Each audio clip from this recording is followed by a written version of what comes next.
What is up, y'all? It's Jeremiah with Mark Outdoors, and today we are talking trail cameras. And we're not going to be talking about the cameras themselves. We're actually going to be talking about where you should place your trail cameras to get you maximum deer visibility. So the first thing we're going to talk about is we're going to talk about early season camera placement, because your camera placement can change throughout the year. So early season, a lot of times what I'm focusing on is food sources. I'm focusing on ways into a food source, and I'm focusing on, if it's near enough, ways out of a bedding area. Now, early season, a lot of people make a big mistake when it comes to trail cameras, and they go in there too much. You know, it's getting ramped up, you're getting excited, and you're ready to go check them cameras.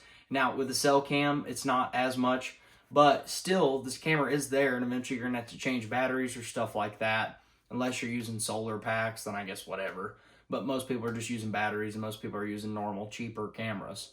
So with your camera placement early season, what you're trying to do is you're trying to catch a mass amount of deer movement.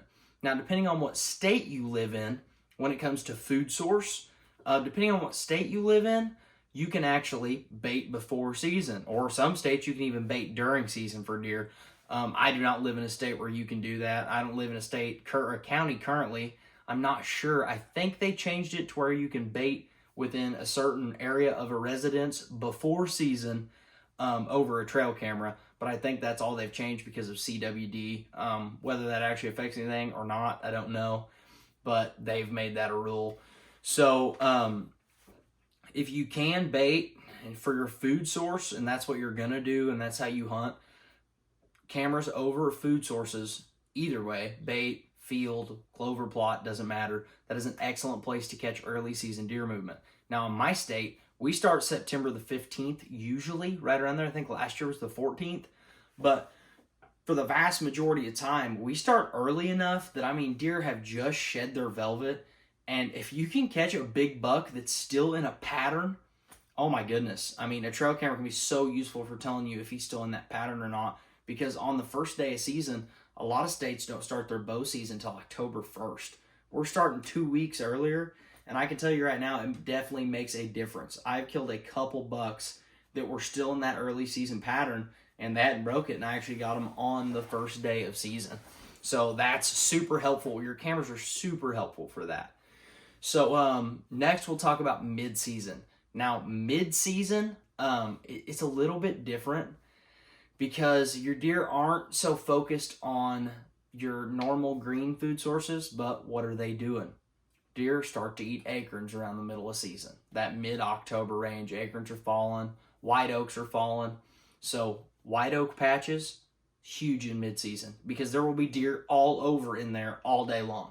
Because a lot of times they'll just lay down, eat their fill of acorns, and if they've eaten all of them in their area, they'll get up and they'll move 20 foot. And a lot of times, I think that's what, when guys talk about the October lull, I think that's what they're seeing, is deer are super spread out during that mid-October phase, because the acorns are falling, they got plenty to eat, they're roaming around, and they're finding their new home ranges, especially when you're talking about your bucks. They're breaking out of those bachelor groups, and they're starting to find where they're going to rut. Now, whether they've traveled all the way there yet or not, who knows, but they're probably transitioning. So that's another big one. Mid-season that you got to remember is deer are going to disappear on you on your trail cams, especially with the cell cam where you're getting your pictures. You're going to start getting less and less and less and less and less pictures the further you get in towards like October. And it's just part of the game. It is what it is. But October, another good thing to focus on is going to be your funnels and your choke points. Now, this is trail cameras all the way around, but especially in that mid-season, your funnels and your choke points, where deer are naturally going to travel, whether they're eating acorns or not. Let's say you got a holler right here, okay? And it's going straight down. There's a little drain that comes off this way, and there's a big high acorn flat up here, or just a bench or something like that. It's got a lot of acorn trees on it. They're going to use that ditch. So that ditch is a great place for your cameras. Now, I will say how high or low in that ditch you want to go. You're going to have to play with it. Deer can walk right behind a trail camera, and you think, man, I'm not getting any pictures. That may not be true. They're just walking behind your camera. So mid-season, like I said, deer are really spread out, but I focus on those choke points if they're going to a field to eat or something between two bedding areas and there's a ditch there or there's a holler there, that's where those deer are going to travel. Low, hopefully out of sight for them. Now, one thing I really want to focus on in today's video, something that's going to change the way you do it, is deer like to travel when you live in a super steep area like I do. They don't generally travel the bottom third of a ridge, and they don't generally travel the top, and not even really the middle. It's that top third where they're just below the crest of the ridge, where they can walk unseen from the top of the ridge, but they're also not in the very bottom where they're surrounded and they're kind of, they can be attacked from all angles. So that top third of the ridge, right where that third line meets, I'm telling you, it's a great place for a camera, and it's a great place for a hunting setup. And a lot of times you will see deer trails on that top third where those deer have been traveling, especially on big, wide open ridge systems that's not quite as pinched down. You're going to see that top third.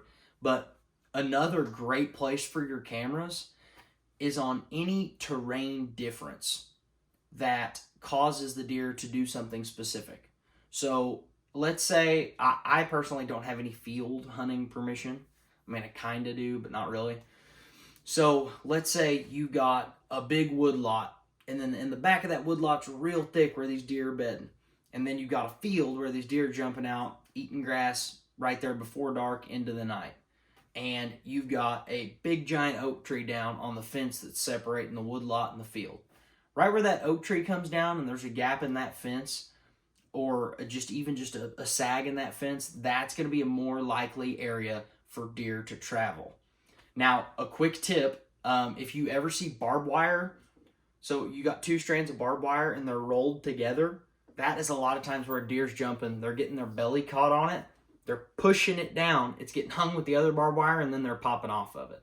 So if you ever see barbed wire that's twisted down like this, and then it spreads back out into that triangle shape, that is where deer are crossing. That's a great place for your cameras. Now, late season, I generally move my cameras where the does are and hot travel cruising corridors for bucks. So if I can get like a draw between two places where I see a lot of does, because you got to use your own eye knowledge before you even figure out what you're going to do with your cameras.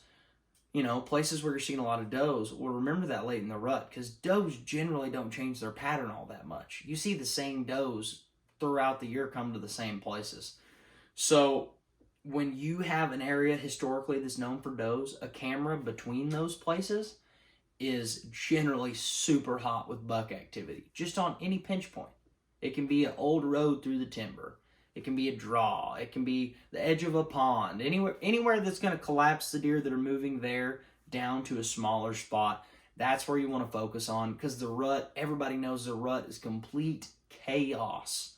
It's chaos. There's deer going everywhere. And really, what you're doing as a hunter, a lot of guys are like, boy, I love that chasing. I love that chasing. But you're really focusing on playing the odds on catching a buck after a doe he's already bred, looking for a new one.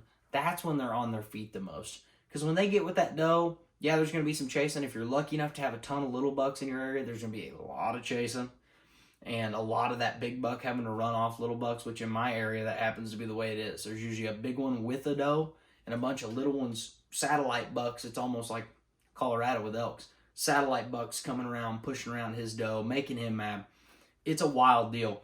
So with your cameras, you want to focus on specific areas of travel and food sources where there are a lot of does.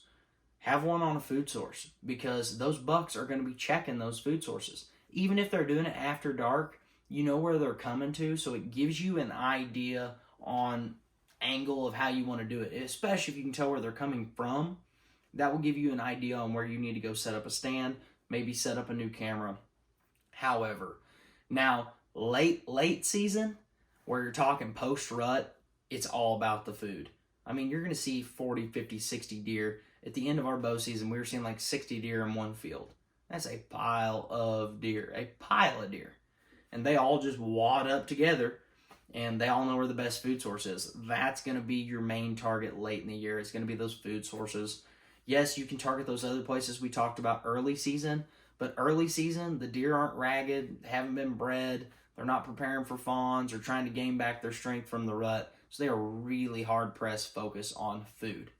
Now, last tip I'll throw in there, just a little shoehorn in there. I live on a lake, so it doesn't apply much to me because there's fresh water everywhere. But if you have a fresh water source, or even just a normal water source like a pond, deer use those when it's really hot, when the grass gets dry. Because dry grass, it does not contain the amount of water that the deer need. And deer actually get most of their water from the grass that they eat and the stuff that they eat. They really don't drink a lot of straight water. But when you live in an area where you've got really dry grass, it's in the end of summer, your early season, those early season water sources are huge. And you can make one yourself with a kiddie pool. I've seen people do it with a kiddie pool. But those early season water sources are a great place, especially after dark, because a lot of deer are going there after dark when they're up on their feet. But anyways, guys, I hope that gives you a decent, quick little breakdown on how I place cameras. And if someone wants me to be more specific on the time of year and where I'm putting them, I would be more than happy to make a video on that. But anyways, guys, I think that's going to be about it. This is Jeremiah with Mohawk Outdoors. I'm signing out.